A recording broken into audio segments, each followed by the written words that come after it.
This scarecrow was the second most evil thing to ever exist. During the early 1900s in Corn City, Indiana, a married couple named Jack and Diane owned a giant farm with over 67 acres of land. But over the years their crops were constantly destroyed by crows, so they decided to put up a giant scarecrow in the middle of their property. At first it worked very well, but one night while they were sleeping, Diane woke up to a sound in the backyard, and when she looked out the upstairs window, she saw a figure staring at her from the crop line, and quickly realized it was their scarecrow.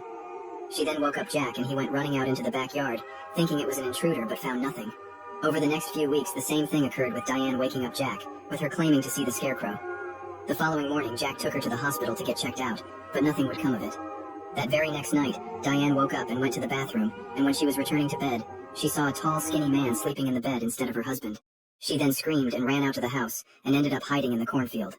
While hiding she heard the back door swing open, followed by someone sprinting fast towards her into the cornfield. After a few hours of hiding, the sun started to appear, so she decided to return home but was lost. Eventually she came across the scarecrow, but there were a bunch of crows around it.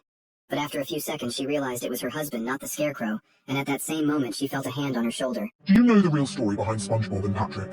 They weren't always cheerful residents of Bikini Bottom. They were the result of a sinister experiment designed to study the effects of radiation on ocean life.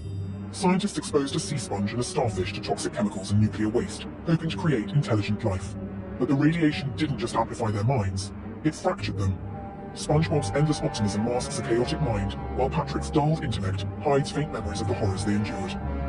You see, Bikini Bottom itself is no ordinary town. It's built over the ruins of the lab that created them. Its residents are mutated remnants of failed experiments, each a shadow of the unnatural origins they share. Their strange forms and eccentric behaviors hide the darker truth of their existence. Follow for more dark origin stories.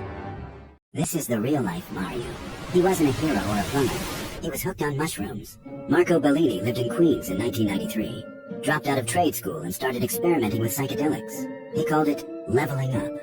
Told friends he could feel walls shifting, hear coins dropping, see tunnels open in the floor. By winter, he was living beneath the city. In sewers, storm drains, crawl spaces. He said he was searching for her. The princess, he whispered. She's in another castle. They found him months later, barefoot and burned, in a boiler room deep below Canal Street. He'd carved a message into the brick. I found the boss fight. Marco died in a psychiatric ward. Autopsy found spores in his lungs. Mushrooms no one could identify. He thought it was a game, but it never had an end screen.